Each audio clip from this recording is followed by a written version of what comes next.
हाँ बेटा देखो, हमारी जो नेक्स्ट प्रॉपर्टी है, थर्ड प्रॉपर्टी चार्ज में, वो है क्वांटाइजेशन ऑफ चार्ज।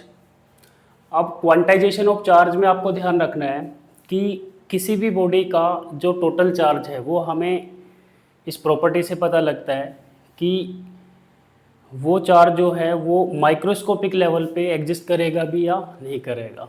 ठीक है, तो हम एट माइक्रोस्कोपिक लेवल अगर हम बात करें कि कितना चार्ज एग्जिस्ट करेगा बॉडी पे, तो हम इस प्रॉपर्टी की हेल्प से ही चेक करते हैं। ठीक है, अब देखो क्वांटाइजेशन ऑफ चार्ज है क्या, पहले इसको हम एक एग्जाम्पल से समझते हैं। बेटा इसमें हम एक फॉर्मूला यूज करेंगे, Q equals to plus minus NE। अब before going to the concept directly, बेटा हमें सबसे पहले समझना है कि नेचर में सबसे स्मॉलेस्ट चार्ज कहाँ पर एग्जिस्ट करता है। तो नेचर की जो बेटा स्मॉलेस्ट एंटिटी है उसमें, अब पूरा मैटर किससे, देखो चार्ज कहाँ पर है, मैटर में। नेचर में चार्ज कहाँ पर मिल रहा है बेटा, मैटर में। और मैटर का सबसे छोटा पोर्शन एलिमेंट्री लेवल पे अगर हम बात करें तो बेटा हमारे जो कॉन्स्टिट्यूएंट पार्टिकल्स है एटम के, अब तक हमने वो पढ़े हैं कि वो सबसे स्मॉलेस्ट पार्टिकल है ना। वैसे तो काफ़ी लगभग हंड्रेड्स ऑफ पार्टिकल्स आज तक डिस्कवर किए जा चुके हैं और भी छोटे पार्टिकल, बट हमें यहाँ पे 3 पार्टिकल्स की बात करनी है, 3 उन कॉन्स्टिट्यूएंट्स की बात करनी है, जैसे इलेक्ट्रॉन हुआ, प्रोटॉन हुआ, न्यूट्रॉन हुआ। अब वो छोटे पार्टिकल हैं तो सबसे कम चार्ज भी उन्हीं पे मिलेगा। ठीक है, अब न्यूट्रॉन पे तो कोई चार्ज है नहीं, जैसा हमने पिछले लेक्चर में समझा था भी। ठीक है, न्यूट्रॉन कैसा है, न्यूट्रल। और इलेक्ट्रॉन पे बेटा नेगेटिव चार्ज है और प्रोटॉन पे कैसा चार्ज है, पॉजिटिव। अब आपको ध्यान रखना है कि जो इलेक्ट्रॉन पे चार्ज है या जो प्रोटॉन पे चार्ज है, बेटा इनको हम ई से डिनोट करते हैं, सिंबल से। यहाँ पर ई क्या है, आइदर चार्ज ऑन इलेक्ट्रॉन और चार्ज ऑन प्रोटॉन। ये प्लस माइनस साइन बेटा बता रहे हैं कि किसका एक्सेस ज़्यादा है, प्रोटॉन ज़्यादा है या इलेक्ट्रॉन ज़्यादा है। अब इलेक्ट्रॉनिक चार्ज की जो वैल्यू है वो बेटा होती है 1.6 10⁻⁻19 कूलम। ये वैल्यू ध्यान रखनी है, ये फंडामेंटल चार्ज की वैल्यू है, स्मॉलेस्ट चार्ज की वैल्यू है नेचर में जो मिलता है। ठीक है, अगर इलेक्ट्रॉन की बात करें तो हम एक माइनस साइन ले आएंगे क्योंकि नेगेटिव चार्ज है। प्रोटॉन की बात करेंगे तो इसको हम प्लस का 1.6 10⁻⁻19 कूलम बोल देंगे। ठीक है, अब बेटा इमेजिन करो हमारे पास 2 बॉल हैं। ठीक है, ये हमारे पास वी हैव 2 बॉल्स ए और बी, हम इनको नाम दे रहे बेटा ए और बी। ये बॉल है ए, ये है बी। अब बेटा देखो दोनों बॉल जो हैं ये न्यूट्रल हैं। कैसी बॉल है दोनों, ये है न्यूट्रल बॉल, ये भी न्यूट्रल है और ये भी कैसी है, न्यूट्रल। अब बेटा इन दोनों को, दोनों न्यूट्रल हैं, इसका मीनिंग क्या है, इसमें जितना पॉजिटिव चार्ज है उतना ही क्या है, नेगेटिव चार्ज। अब बेटा इमेजिन कर लो इस बॉल के पास 50 इलेक्ट्रॉन हैं और 50 इसके पास क्या है, प्रोटॉन। अब हमने बताया इलेक्ट्रॉन प्रोटॉन के चार्ज को हम ई से डिनोट करते हैं, ई माइनस हम इलेक्ट्रॉन के लिए लिख रहे हैं, ई प्लस हम लिख रहे हैं प्रोटॉन के लिए। अब इस बॉडी के पास 50 इलेक्ट्रॉन्स है और 50 क्या है, प्रोटॉन्स। दैट इज वाई ये बॉडी क्या है बेटा, न्यूट्रल, बराबर चार्ज। इसका नेट चार्ज कितना है, 0। अगर हम इसके नेट चार्ज की बात करें वो कितना है बेटा, 0, क्योंकि न्यूट्रल है। सिमिलरली जो बी बॉडी है ये भी न्यूट्रल है, मतलब इसका भी नेट चार्ज क्या है बेटा, 0। अब हम मान लेते हैं बेटा इस बॉडी के पास 20 इलेक्ट्रॉन है, 20 इलेक्ट्रॉन है और 20 ही क्या है, प्रोटॉन। ठीक है, अब बेटा यहाँ पर हमने क्या किया, दोनों बॉल को रब किया, घिसा एक दूसरे से। अब घिसा हमने, रब किया तो इनके बीच में हीट जनरेट हुई।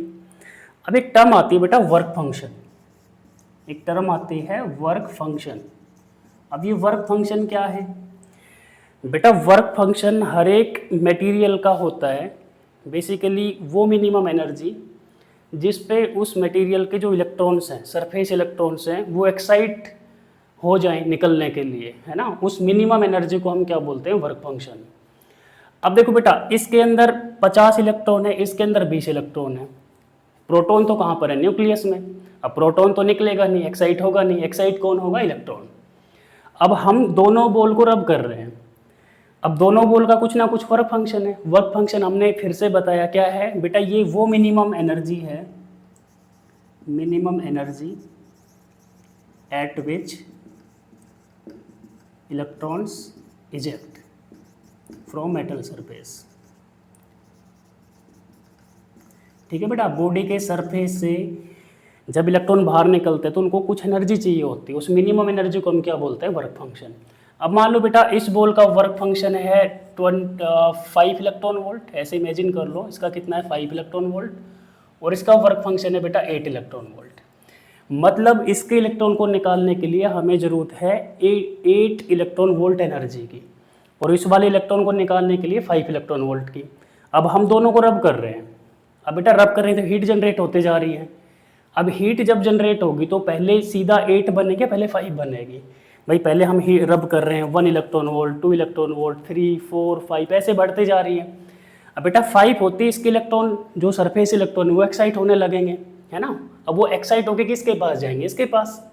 अब मान लो बेटा इसके कोई 10 इलेक्ट्रॉन इधर आ गए, इसमें से इसके 10 इलेक्ट्रॉन एक्साइट होके बेटा बी बॉल के पास चले गए। पहले कितने इलेक्ट्रॉन थे, पहले थे 50, अब 10 चले गए तो कितने बचे बेटा, इसके पास बचे 40 इलेक्ट्रॉन्स। प्रोटॉन अभी भी कितने हैं, 50। अब देखो इसका नेट चार्ज, बेटा अब नेट चार्ज इसका 0 नहीं है, क्यों, क्योंकि इसके पास 10 प्रोटॉन एक्स्ट्रा है। ठीक है, क्योंकि 10 इलेक्ट्रॉन इसके जा चुके हैं, इलेक्ट्रॉन की क्या होगी, डेफिशिएंसी होगी इसके पास। अब देखो ये बॉडी क्या होगी बेटा, चार्ज हो गई, इसका चार्ज कितना हो गया, इसका चार्ज हो गया 10 प्रोटॉन के बराबर। क्लियर है बेटा। इस बॉडी को देखो, इसके पास कितने इलेक्ट्रॉन आए हैं बेटा, 10। पहले 20 इलेक्ट्रॉन थे, 10 और आ गए, कितने बन गए बेटा, 30 इलेक्ट्रॉन। इसका जब हम फाइनल स्टेट देखेंगे तो इसके पास कितने इलेक्ट्रॉन हो गए, 30, और प्रोटॉन अभी भी कितने बेटा, 20। ठीक है, ये आने के बाद बेटा है ना ये सिचुएशन। अगर हम इसका नेट चार्ज अब निकाल लें इस सिचुएशन में, तो बेटा इसका नेट चार्ज कितना बन गया, 10 इलेक्ट्रॉन का एक्स्ट्रा हो गया, इसके पास 10 इलेक्ट्रॉन एक्स्ट्रा है। अगर मैं बोलूँ इसके पास 11 इलेक्ट्रॉन चले जाते तो इसका नेट चार्ज कितना होता, 11 ही। इसके पास 100 इलेक्ट्रॉन चले जाते तो चार्ज कितना होता, 100 ही। अब मैं बोलूँ इसके पास n इलेक्ट्रॉन चले जाते तो चार्ज कितना होता, n।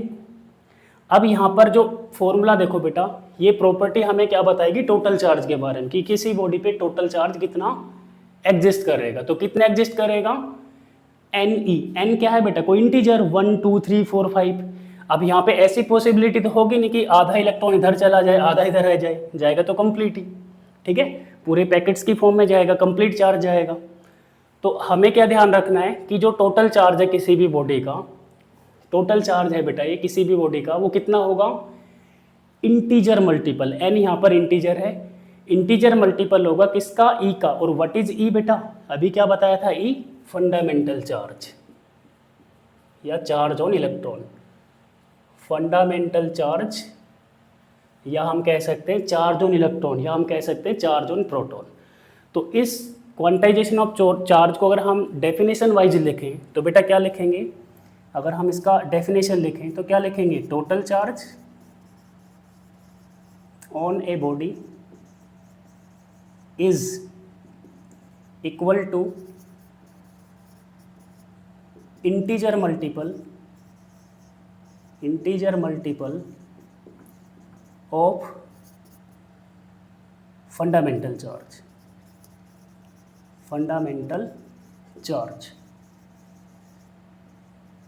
ठीक है बेटा, ये क्या है, quantization of charge, this is quantization of charge. ठीक है बेटा, तो ये प्रॉपर्टी ध्यान रखना है। क्वांटाइजेशन ऑफ चार्ज क्या है, किसी भी बॉडी का जो टोटल चार्ज होगा वो कितना होगा, इंटीजर मल्टीपल होगा फंडामेंटल चार्ज का। यहाँ पर n क्या होगा, कोई भी इंटीजर। क्लियर है, एक बार जल्दी से नोट करो, फिर एक क्वेश्चन हम इस पे करते हैं बेटा, कैसे क्वेश्चन पूछा जाता है, जल्दी से नोट करो एक बार।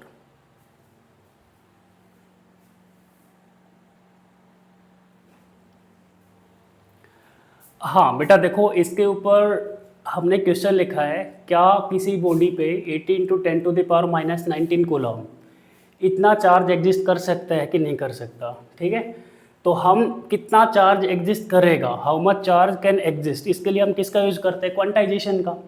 और ये प्रॉपर्टी क्या कहती है बेटा, Q किसके इक्वल होता है, Na के। N यहाँ पर क्या है, कोई इंटीजर, और ई क्या है बेटा, या तो इलेक्ट्रॉन का चार्ज या प्रोटॉन का, दोनों का बराबर होता है ना, प्लस माइनस का फर्क है बस। तो हम बेटा इस प्रॉपर्टी को चेक करेंगे जब हम इसका सॉल्यूशन करेंगे। तो सॉल्यूशन में हम देखेंगे कि हमें पता है क्यू कितना होता है नहीं, और बेटा क्वेश्चन में क्यू कितना दे रखा है हमें 18 × 10⁻⁻19 कूलम। ये किसके बराबर है बेटा, एन ई। तो यहाँ से हम बेसिकली एन को जब निकालेंगे, तो हम एन को निकालेंगे तो बेटा एन कितना बनेगा, इस ई को इधर भेजेंगे डिवाइड में। बेटा ई की वैल्यू कितनी है, ई की वैल्यू है 1.6 10⁻⁻19 कूलम। हमें पता है ई की वैल्यू कितनी है 1.6 10⁻⁻19 कूलम। ये वैल्यू ध्यान रखनी है। अब बेटा यहाँ से देखेंगे तो -19 कूलम से 10⁻⁻19 कूलम कैंसिल हो जाएगा।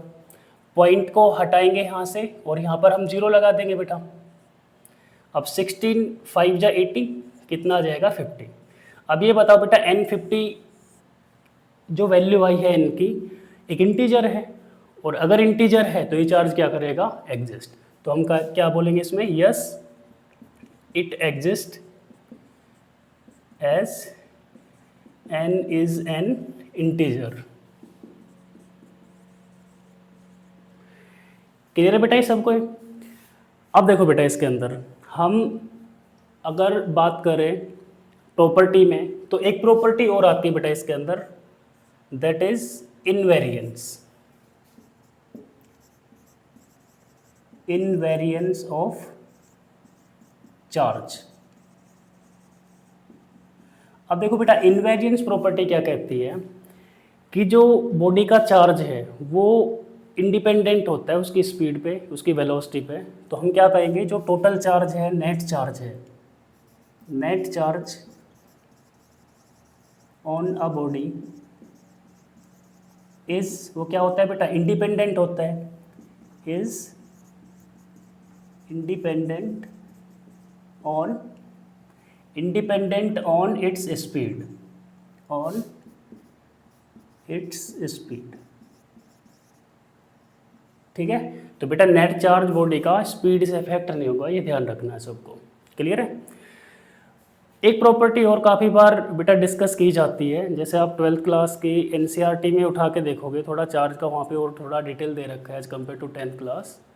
उसमें एक प्रॉपर्टी बता रखी है बेटा, additive property, additive property of charge, additive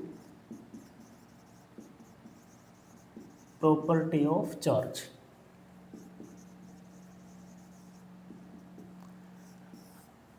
अब देखो बेटा एडिटिव प्रॉपर्टी क्या कहती है, मान लो भाई हमारे पास कोई इंसुलेटिंग बॉडी है। बेटा दो टाइप के मटेरियल होते हैं, ये चीज़ और ध्यान रखनी है।